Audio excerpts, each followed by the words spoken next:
Hey, everybody, welcome to Experience Weekly Data Talk, where we talk with data science leaders from around the world. I am super excited to have Matt Dancho as our guest again. This is our second time with Matt. For those that don't know Matt, Matt is the founder of Business Science LLC. He earned his Master's of Business Administration degree from Penn State and a Master's of Science degree in Industrial Engineering from the University of Pittsburgh. It's always an honor and so much fun to chat with Matt. Matt, thank you so much for being our guest today. Thanks so much, Mike. It's awesome to be back on the on Data Talks and looking forward to it. I'm really excited. So I know that a lot of stuff has happened since our last chat, and I want to let everyone know on the podcast to make sure to check out Matt's website. The URL is business-science.io to check out all the work that he's doing. So Matt, catch us up. What have you been up to? I know you've been busy. Yeah, it's been a whirlwind. So I don't know if you follow me on LinkedIn or not, but basically I feel like the past, I can't remember when exactly it was when we did it, our last one, but I think it was probably 6 months or 7, maybe a little longer than that now. But since then we've launched a university. So it's called Business Science University. That's been our big push, what we've really been focusing about 90% of our effort on over the past 9 months or so. We've done that. We have, we just gave our first on-premise workshop for a major customer of ours, S&P Global. If you've ever heard of like the S&P 500 index, we just did that. Really? With them. That was last week. Wow. And yeah, so things are going. Oh, and we have really big news. This is the first time I'm publicly talking about it, but we're actually about to get an investor. Oh my gosh, that is huge. Yeah, so we've got a lot of stuff going on right now. And, congratulations. Yeah, no, thanks. It's exciting. It's exciting times in this space. Now's the time to get involved if you're not involved yet. So definitely really happy. So tell me about this evolution, Business Science University, where you're now teaching courses to help others get their start in data science. Sure. So Business Science University kind of morphed out of an issue that I was seeing when I was consulting. So for those of you who may not be aware, business science was not always an educator. We first got our start by consulting. And as we were working with these companies, we noticed a big issue that was out there, which was that data scientists were having a tough time connecting with the business, and business people like the C-suite executives didn't really know about how they could leverage data science to really drive return on investment, or ROI, and basically drive results. So what we decided to do about 9 months ago was sit down and come up with a curriculum that really addressed this major issue, which was this gap that we were seeing between the data scientists and the business leaders. So fast forward 9 months, we have launched, actually probably in April, end of April, we launched our first course. It's called Data Science for Business with R. And we use the R programming language in that particular course. And we also use H2O and Lime. And over the course of 10 weeks, the student learns step by step our consulting framework, which is called the Business Science Problem Framework. And we actually show in each week how to apply that framework to different parts of the process. So it's a really awesome course. That's our first one. And then coming up at the end of this month, we're looking at releasing our second one. So we're going to be doing a course called Building a Shiny Web Application. And it's basically it's an extension of the first course, where the student learns how to take the machine learning model that we built in the base course and turn it into an interactive dashboard that has machine learning in it, that has what's called Lime results to explain the complex machine learning model in terms that business people can very quickly gain insights from. So it's a really cool course. Kelly O'Brien at our studios actually instructing that one, and she's been doing amazing. So it's awesome. What sort of backgrounds does somebody need to have to get the most out of these courses? Sure. So everyone thinks of data science as being PhD. You need to have maths and maybe physics or those types of degreed programs. But what we're seeing is that's not the case.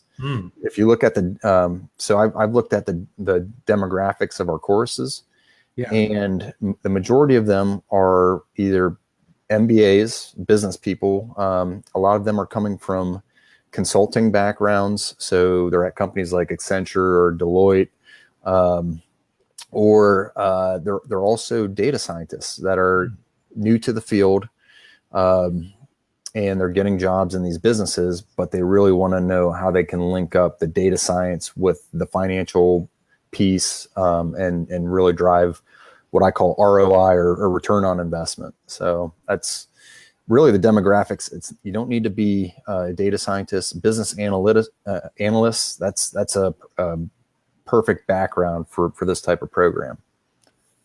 So basically, anybody who has an interest in working in data science has kind of a business background, but you don't need to have some sort of coding experience. No, it's not. We'll teach you the code. The code you'll learn throughout the course. You do want to be familiar with R, but we're actually building a crash course in R right now, so that's going to take care of that. And it'll be a 2-week course that gets you up to speed, so that way you're ready to rock and roll once you get to the data science for business with R course.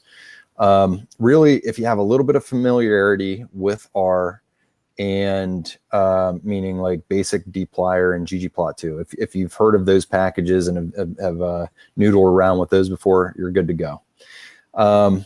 In terms of backgrounds, really, we're finding that the business people pick it up and understand it very quickly. So if you come from a business background, or if you are business minded, maybe you're a computer science major, but you also have some experience working within different parts of a business, that's the backgrounds that we're finding the people have the most success with this particular program. So I think what's great is you're kind of bringing together these two huge skill sets, the business leadership side and the data science side, and you're having individuals from both of those skill sets come in to these classes to learn how to better, like you said, change that gap so that there's better communication happening on all fronts. Yeah, the main thing is we really focus a lot on the business problem.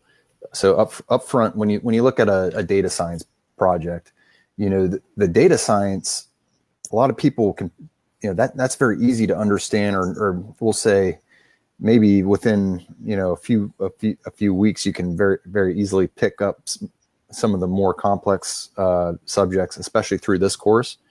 But it's the communication that happens up front in the project that you really need to nail down, making sure that you get executives buying into projects, making sure that you have an understanding of the business problem, make sure that you've actually sized the business problem financially before you spend a lot of time working on this as a data science project. Because if it's not a big enough problem, it's not worth your time. And then at the end of it, the last piece is what most data scientists right now don't know how to do, which is actually connect up the data science to the financial piece. So we do that through a framework called the expected value framework. And basically what that does is it allows you to show ROI from your decision-making process. And if you make changes, it shows you how that ROI adjusts, and you can actually maximize your return on investment by adjusting parameters in your model. So it's pretty powerful stuff. Can you give that's fascinating. Can you give like a little example of how that kind of looks practically? Yeah, absolutely. So in the course, specifically from the course, we're looking at an employee attrition problem. So that's when people are turning over. And that one's an interesting one just because it's a huge, like financially, it's a huge problem for organizations. Yes. Because of the productivity that they lose when they lose high performing individuals. So what, in the back part of the course, what we do is we show, okay, so one of the critical features is if they're working a lot of overtime. We show then how, if you can adjust that overtime, there's a cost and benefit associated with it. So you're not getting as much productivity out of them, but you're also not losing them. And then it also goes into true false positives and false negatives, which is what you need to take into account as well into your modeling approach. So it assigns cost to those as well. And then what you're able to do is basically show and say, hey, if we expect that the overtime, the reduction in overtime is going to cost our company, say, I don't know, we'll say $500,000. Mm-hmm. But the loss in productivity, if we lose these people, is going to cost us, $1.5 million.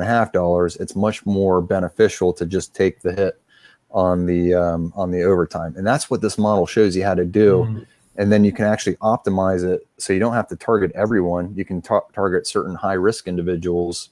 Maybe they're doing a lot of business travel also, or maybe they're doing, there's a combined effect because of what they're doing. So that's really what this course shows you how to do, is to not only get the model, but then also adjust the parameters in that model, so you can show by making actually changes to the business, you're able to save that business a lot of money.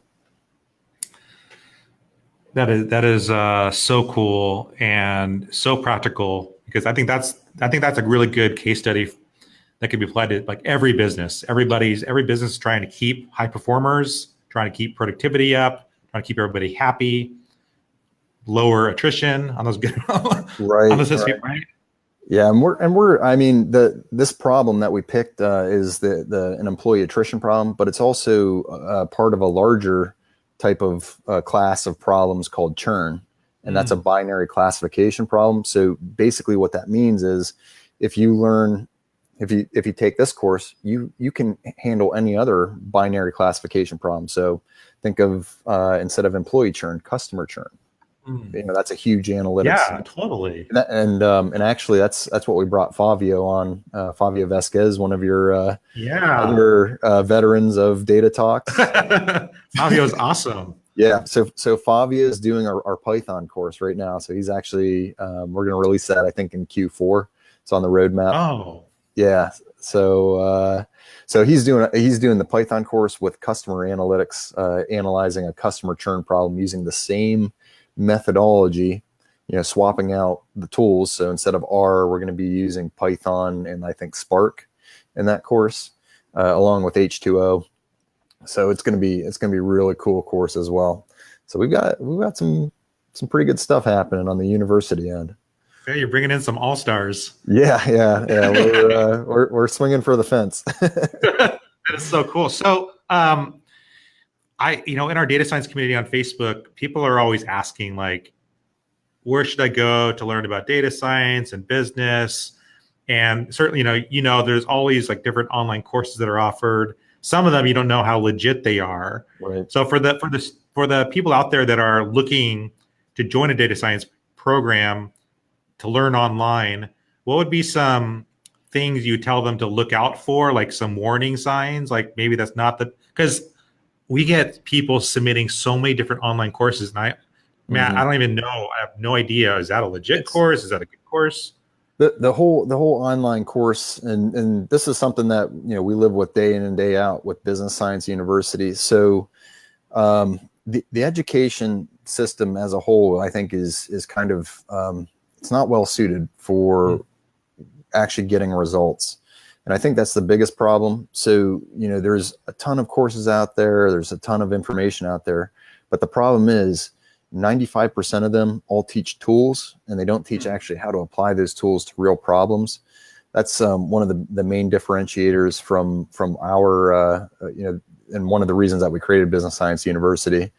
So that's a warning sign. If you're just learning a tool, like how to do linear regression in R, it's a waste of time because you're not actually applying it, and you're not really like, you don't know going in, is that problem going to make sense and to your context? Context is very important. So if you can't make the connection within, the first, couple minutes of taking the course, your chance of succeeding with that course and getting things out of that, and getting it, extracting as much value as possible for yourself, diminishes very quickly. I mean, you're making a big investment in terms of time into these courses. You want to get something out of it. You want to, our course, 9 out of 10 is what our average rating, and that's with, I think, like 60 or so that's huge responses. Yeah. So, I mean, that's the type of, and the same thing with the workshop that I did with S&P. I went in, I talked to, we had 6 weeks of preparation going into it. So I worked with their champions, their machine learning champions within S&P for 6 weeks prior to going in for the 2-day workshop. And what we did was we tried to design it exactly around the context that they dealt with, which is credit risk. And we developed a whole custom program specific for their audience. So that way, within those 2 days, and mind you, the people that are taking this workshop, they don't know very much about R. They were mainly business people, or actually IT as well, and a lot of them really didn't have much exposure to R. In 2 days, we taught them pretty much everything they needed to know to do H2O and to build shiny apps in 2 days. I kid you not. 2 days is all it took, because that's the benefit when you have a very structured approach that has systems, and we don't try to teach everything. We teach the things that make the most sense and we're efficient about it. And it's all about efficiency and teaching them the highest potency. You want it to make it as key and as focused as possible. And that's what we did. Yeah. And I think also, like, you're sticking to things that are important to the business, important to them, which means it's going to be highly motivating. They're going to want to learn it. It's not something like a skill or a tool that I'm never going to use in the future. I used it. This is what I did when I was consulting. It was a kind of a rinse and repeat process with multiple clients. It's the same approach. I mean, it's it works for pretty much everyone, and it's high potency. So I teach them exactly what I did, and you can learn it in 2 days. You can also learn it in 10 weeks through the course at a much, obviously more detailed in the 10-week program than the 2-day workshop, but both are effective. That workshop, 4.7 out of 5. That's awesome, Matt. That's so good. For a machine learning workshop, people in 2 days, and I left them with all of the code, so they have that. They get the template. They know exactly what they need to do. And the next week, so this week they're applying it. So I taught them last week. This week they're applying it. Oh, I love it. Yeah, it's pretty cool. So, I mean, that is like getting that kind of feedback. That is so cool that you developed a course, you're teaching a class to help improve business using data. And then, and I got to tell you, Matt, like sometimes those types of courses could be really boring, especially when you get called in by your company or your boss to go, you got to go take this course. And you're like, really? And so you get there with your notepad, your computer, and you're like, okay, I got to sit through this. And then for you to get those awesome ratings, you're doing something right, Matt. Engagement was 4.6 out of 5. Are you serious? Yeah. So that's one of the questions in our survey is how engaging was the content? 4.6 out of 5. So that's on Amazon. If you have a product that's 4.7 out of 5, I mean, this is a top selling product.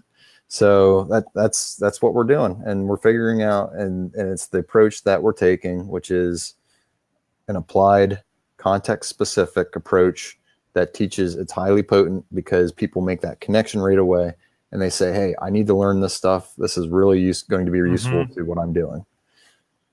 I also like, Matt, that you mentioned in the beginning how your course is not only built on, solving the business problem and starting it there, which is going to be highly motivational because you're trying to solve a business problem Yep. using data. But you also mentioned about communication. And I think that sometimes we don't talk about that enough, because in business, if you're not communicating effectively, you're not going to sell your ideas. You're not going to get buy-in. You're going to eventually at some point, have to move on because you're just maybe not communicating it well enough. You're not getting the right support. The right business leaders are not behind it. Can you talk a little bit about like how you approach communication? Because you've served as a consultant for so long, and maybe mistakes you've made in the past. Like, I'm not perfect. Yeah. Let's start with mistakes. So yeah. I once took a data science project, and this is kind of hilarious when you kind of hindsight's 2020. So I once took on as a consultant a data science project with some C-suite level executives. It was an HR project, and the task was to just give me some data and get some insights very quickly for a presentation that they had to give next week. I got the data on Thursday night. I had a call with them on Friday morning to kind of understand what does this data mean. Yeah. And then what I did too, like to help myself, was I actually hired an HR expert as well to team up with me, so it wasn't just me going into it blind. But what ended up happening is we worked all the way through the weekend, built out this crazy model that had high accuracy, and we predicted, and we actually showed them in their data that they had for executive potential.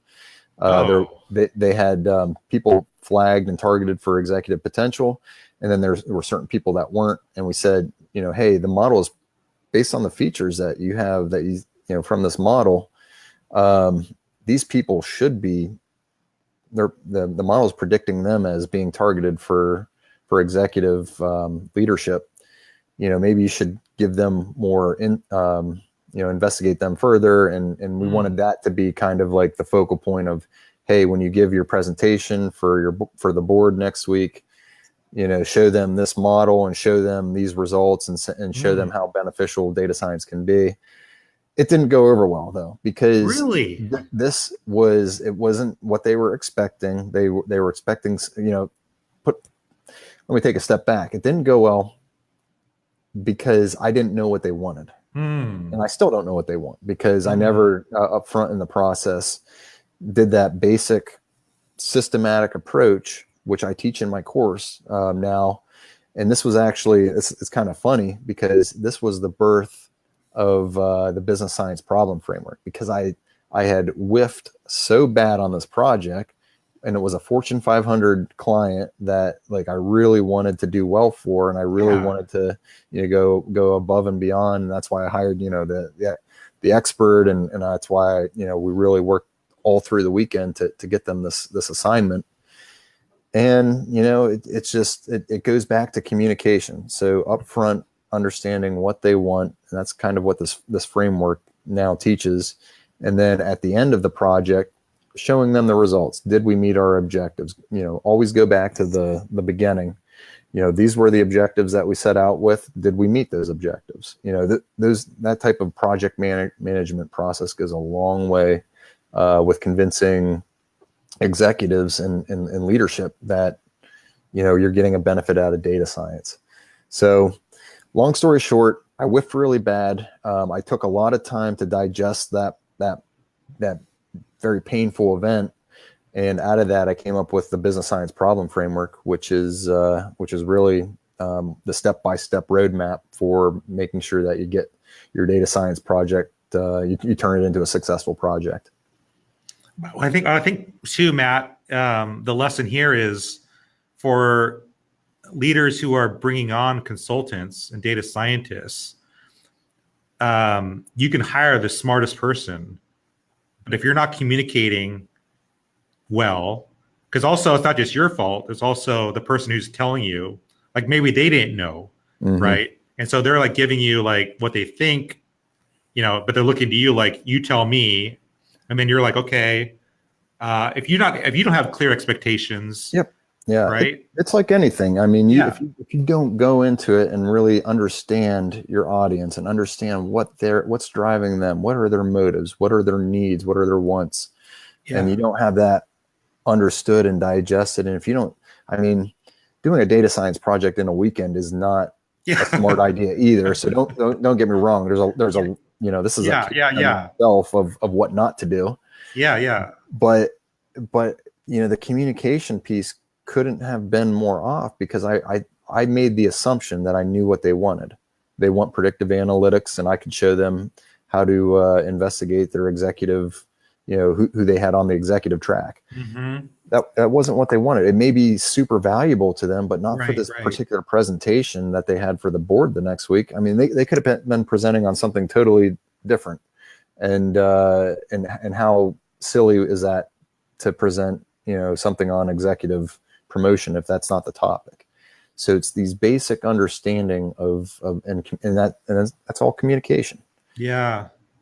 And so I'm curious, like as you're working, and I know this, varies based on the project, um, but for those that are data scientists that are doing consulting out there, um, knowing how important communication is, how how often should they be touching base with the person who's leading it at the business, um, like checking in, um, So and the yeah I the mean, I mean, definitely before as you move through a process, there should be kind of gates that you have to stop and get that communication and get their kind of thumbs up. It may not be necessarily an approval to move forward, but it should be like, hey, this is what we've done so far. Like, for example, sizing the business problem.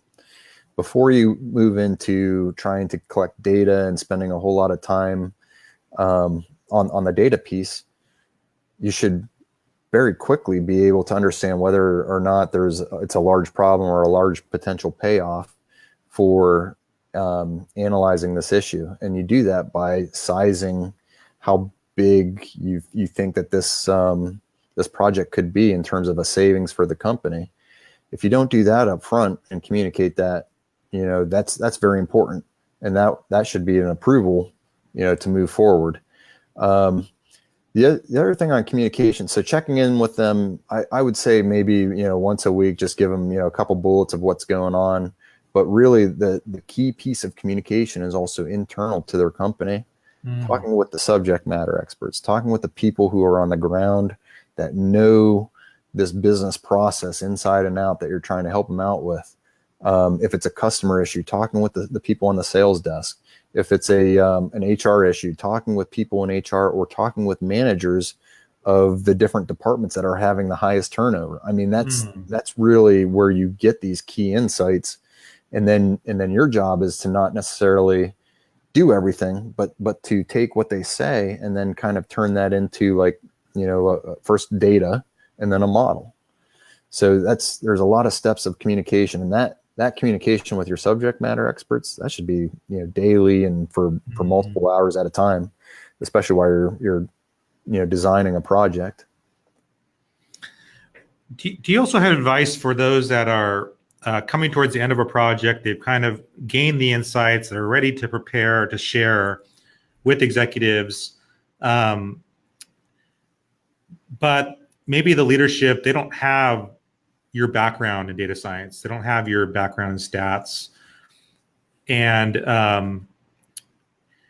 communicating these results in a way that is understandable for those outside of the data field. Sure.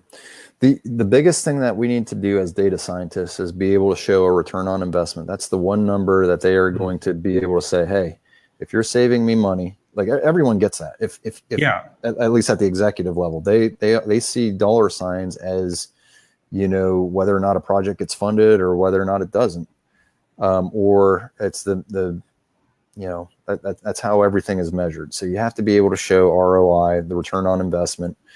The other thing too that a lot of data scientists may not think of is, you can get creative about how you present this information. And this is, in my opinion, what separates probably a very good data scientist from the best, is that you can do things with, like, Shiny, for example. That's the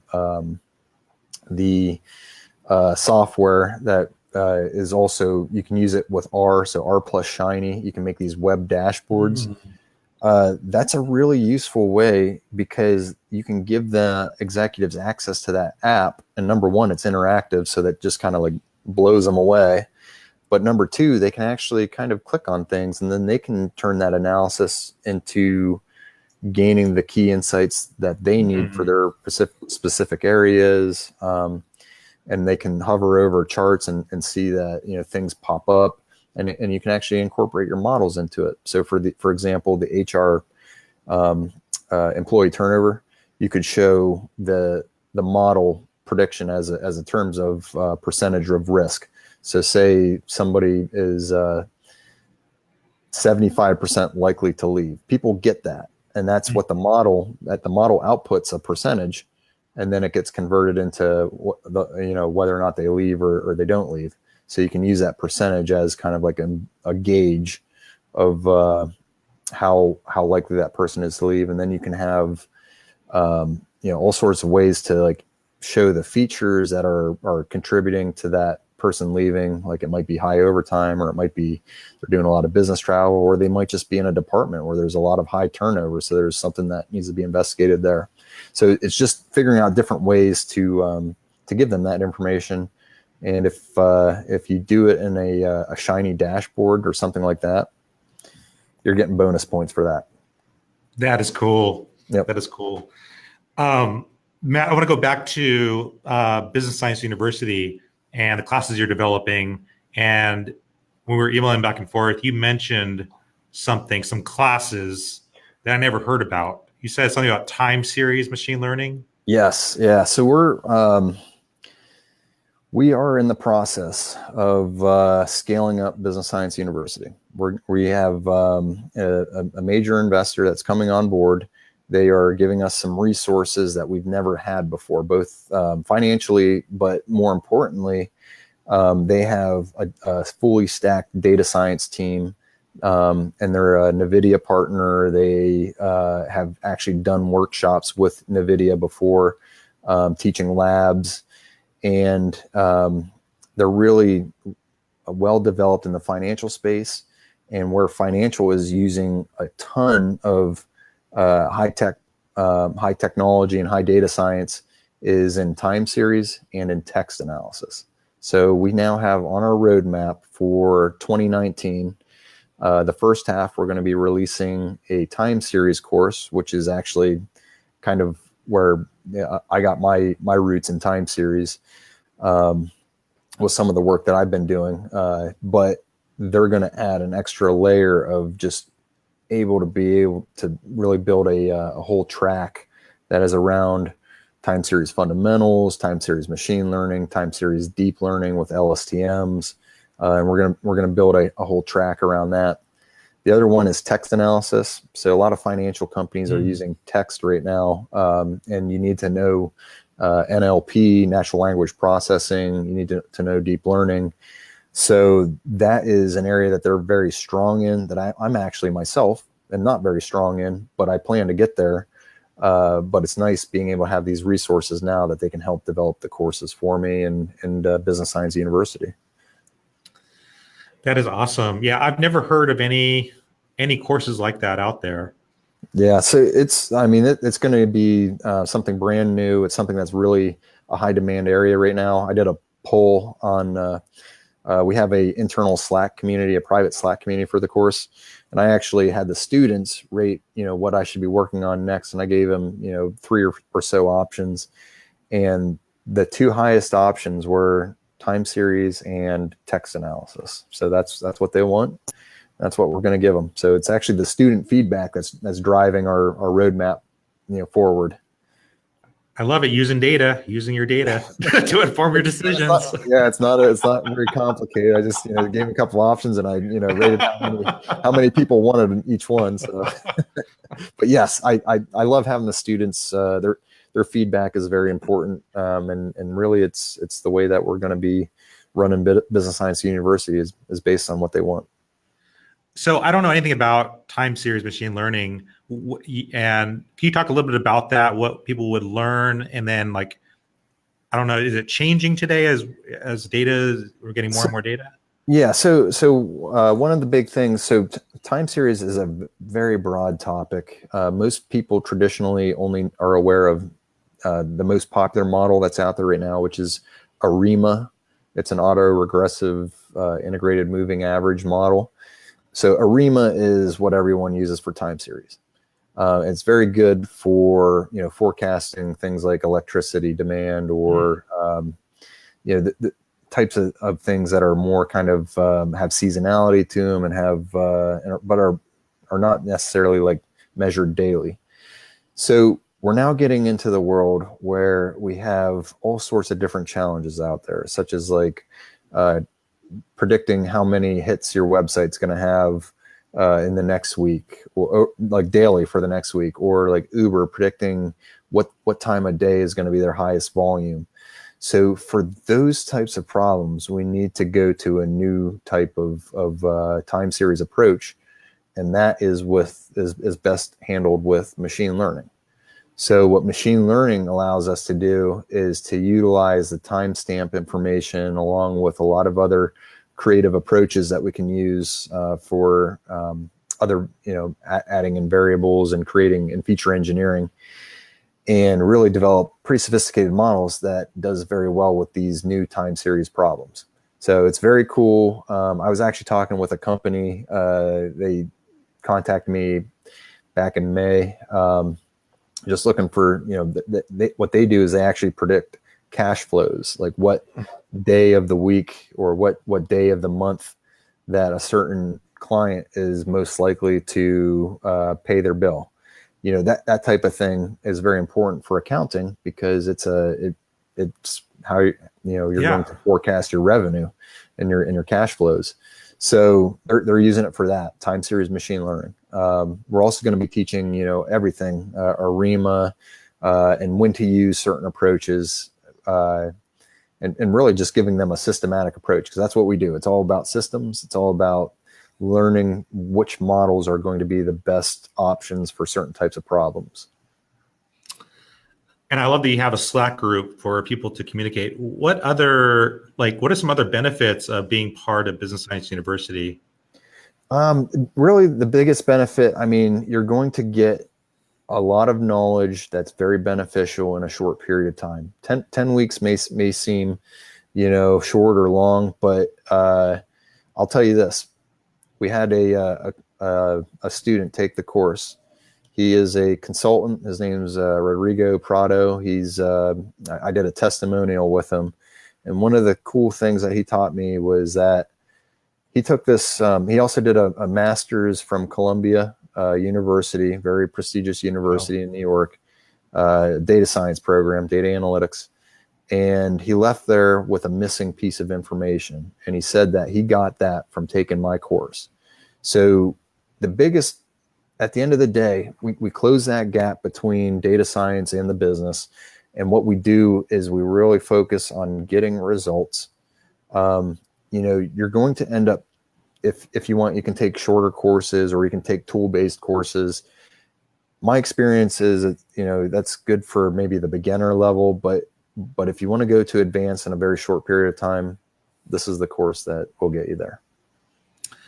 Matt, we just got a question from Sandeep here on Facebook, and it's more a question around like just getting started. And that is a very common question that we get a lot on Facebook, like how to get started with data science. Like, what are some of do you have any preferred online courses for like introductory?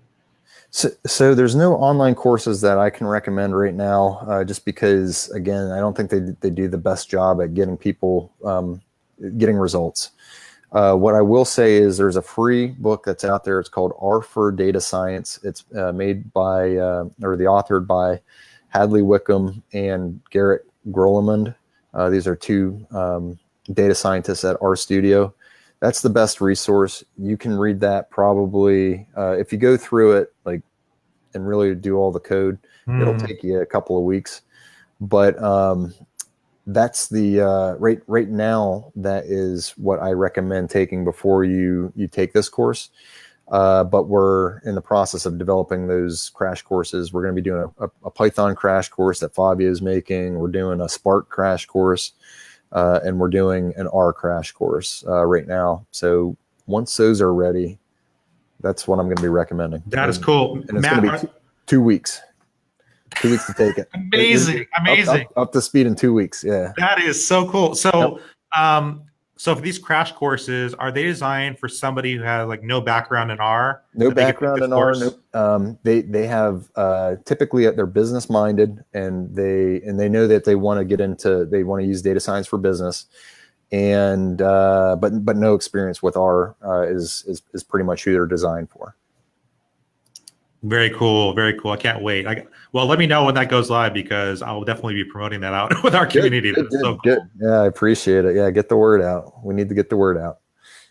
Now I know you are also, aside from consulting and leading this university and all the work that you're doing, you're also speaking at conferences. And I know we have the Data Science Go conference is coming up.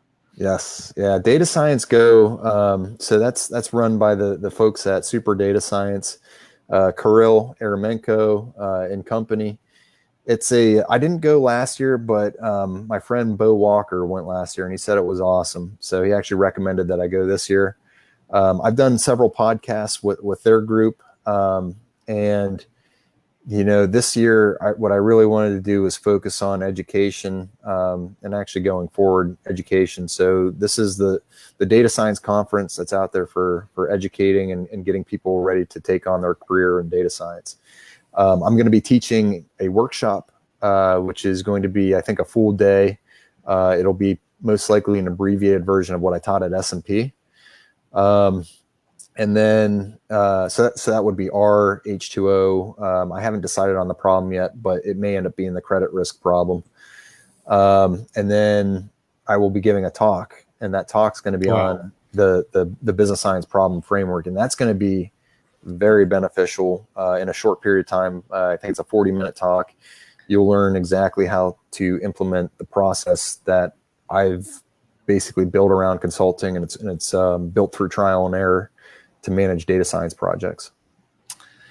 That's awesome. So for those listening, those that want to get into consulting, you definitely got to check out Matt.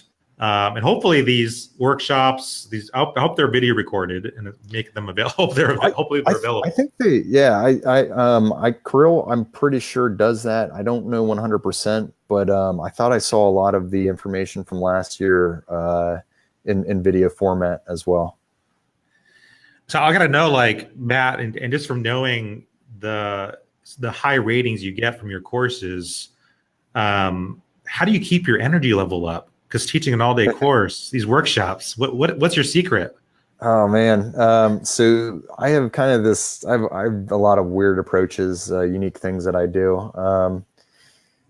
What I found is that you need to. So anytime that you're in like a high stress environment or not that this is high stress because I love doing it, but whenever you're doing something, you need to create separating space. And what I've found is, if you look at my schedule, it's very structured. So every day I have from, I think it's 7:30 to 8:30, I work out. So that's a separating space for me. I start work probably at 5 or 6 in the morning, recording courses or editing or doing, various things. I take a break very quickly, just to create a separating space. Then in the afternoon, I'll go for a walk. That's another separating space. It's just getting away from the computer, getting away from the day in and day out, and actually giving your mind a chance to think about like what's going on and seeing, hey, and that's where your best ideas come from. They don't come like when you're staring at a computer screen, Yeah.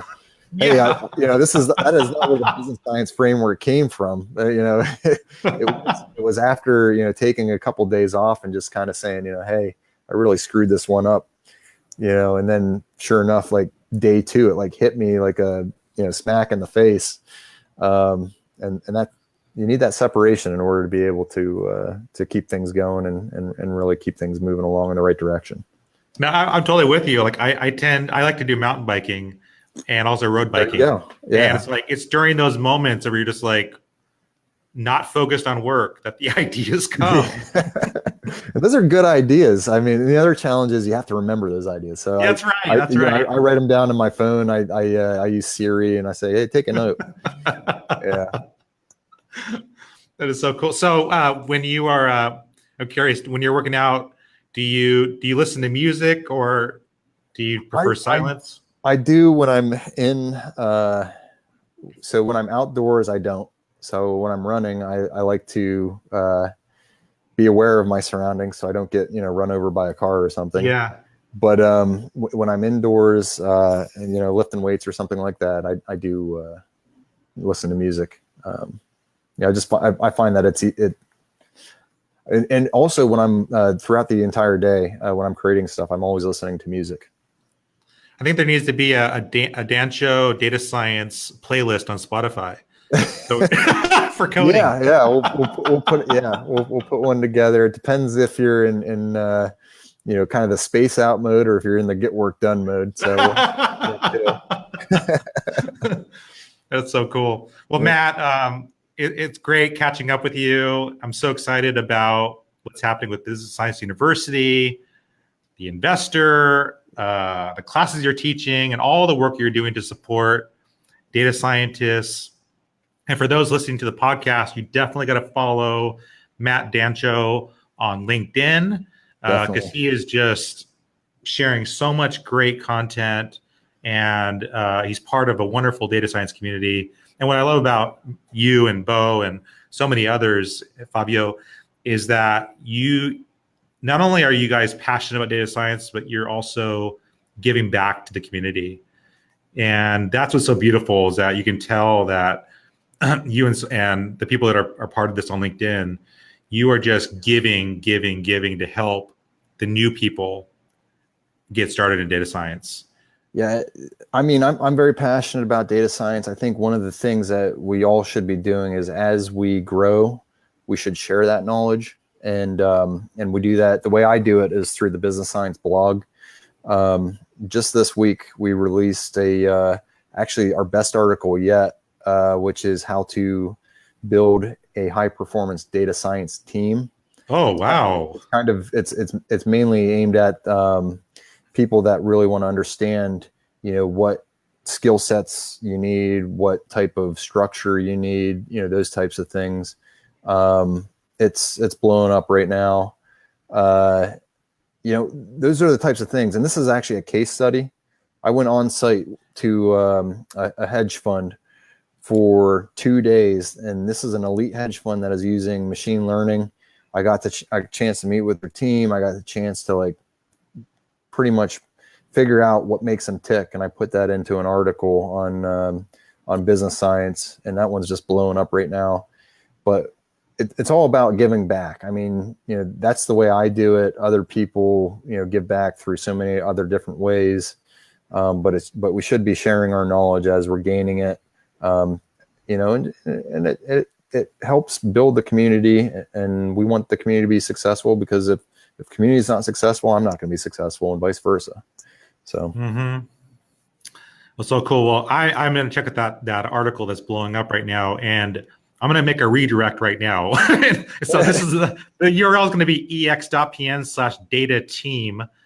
It's not live yet, but it will be in 10 minutes. That will redirect over to Matt's article around how to build a high-performing data science team. I can't wait to read that. Yeah, I'll send you the URL on that one, but that one's it's really, a lot of people are getting a lot of value out of it. I've been receiving a lot of feedback on it. Okay, cool. So I'll make that URL will be live, and we'll redirect it in 10 minutes. That'll be great. So anyways, Matt, thank you again for jumping into this chat. It's always great to catch up with you. Wishing you much success, and hoping that we could chat again maybe 6 months from now. Yeah, let's do it every 6 months. We'll hop on a quick call, and thanks again for having me, Mike. Definitely, if you're listening to this, hit me up on LinkedIn. That's where I'm most active, and that's really where I'm giving away a lot of, like Mike said, a lot of the information to the community. That's kind of my main area. And I'm going to just put up one more URL on the screen. It's ex.pn/datatalk64. That's today's episode. So if you'd like to get links to, if you can't find Matt Dancho on LinkedIn, you can go to ex.pn/datatalk64. I'll have links to Matt's social profiles, links to businessscience.io, as well as some of the resources he mentioned, like the how to build a high performing data science team and other great content that Matt's doing. So that's the place where you can go as well.